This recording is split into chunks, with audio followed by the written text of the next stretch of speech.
Hi friends, ಎಲ್ಲ ಹೇಗಿದ್ದೀರಾ? ನಾನು ಚೆನ್ನಾಗಿದ್ದೀನಿ.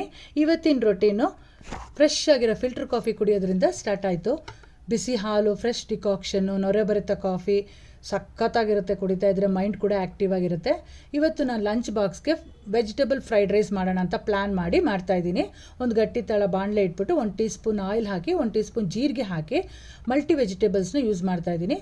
ಯಾವ ತರಕಾರಿನಾದರೂ ಬಳಸ್ಬೋದು. ಬೀನ್ಸು, ಕ್ಯಾರೆಟು, ಆಲೂಗೆಡ್ಡೆ, ಕ್ಯಾಪ್ಸಿಕಮ್ಮು ಎಲ್ಲ ಹಾಕಿದ್ದೀನಿ. ಮಲ್ಟಿ ಕಲರ್ ಬರುತ್ತೆಲ್ಲ, ಕ್ಯಾಪ್ಸಿಕಮ್ಮು ಯೆಲ್ಲೋ, ಗ್ರೀನು, ಅದು ಕೂಡ ಹಾಕಿದ್ರೆ ಕಲರ್ಫುಲ್ಲಾಗಿರುತ್ತೆ. ಮತ್ತು ಇದಕ್ಕೆ 3 ಥರ ಸಾಸ್ ಬೇಕಾಗುತ್ತೆ. ಸೋಯಾ ಸಾಸು, ಚಿಲ್ಲಿ ಸಾಸು ಮತ್ತು tomato sauce. Soya sauce, chilli sauce, tomato sauce ಮೂರೂ 1 ಟೀ ಸ್ಪೂನಷ್ಟು ಹಾಕಿದ್ದೀನಿ. ತುಂಬ ಚೆನ್ನಾಗಿರುತ್ತೆ ರುಚಿ. ಮತ್ತು ರುಚಿಗೆ ತಕ್ಕಷ್ಟು ಉಪ್ಪು ಹಾಕಿ 1 ಟೀ ಸ್ಪೂನಷ್ಟು ಶುಂಠಿ ಪುಡಿ ಹಾಕಿ ಸ್ವಲ್ಪ ಕ್ರಂಚಿಯಾಗಿರೋ ಥರನೇ ಫ್ರೈ ಮಾಡ್ಕೋಬೇಕು. ತುಂಬ ಮೆತ್ತಗೆ ಬೇಯಿಸ್ಕೋಬಾರ್ದು. ಅನ್ನ ಕೂಡ ಅಷ್ಟೇ ಉದುದ್ರಾಗಿ ಮಾಡಿಕೊಂಡ್ರೆ ತುಂಬ ಚೆನ್ನಾಗಿರುತ್ತೆ ಫ್ರೈಡ್ ರೈಸು.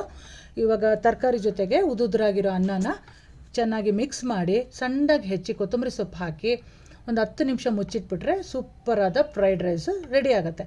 ಇದನ್ನು ನೀವು ಲಂಚ್ ಬಾಕ್ಸ್ಗೆ ಕೊಟ್ಟು ಕಳಿಸ್ಬೋದು, ಇಲ್ಲ ಬೆಳಗ್ಗೆ ಬ್ರೇಕ್ಫಾಸ್ಟ್ಗೂ ತಿನ್ಬೋದು. ಮಕ್ಕಳೆಲ್ಲ ಇಷ್ಟಪಡ್ತಾರೆ, ದೊಡ್ಡವರು ಇಷ್ಟಪಡ್ತಾರೆ. ಎಲ್ಲರೂ ಒಂದು ಸತಿ ಟ್ರೈ ಮಾಡಿ ಹೇಗಿತ್ತು ಅಂತ ಹೇಳಿ ಫ್ರೆಂಡ್ಸ್. ಟೇಕ್ ಕೇರ್, ಬಾಯ್.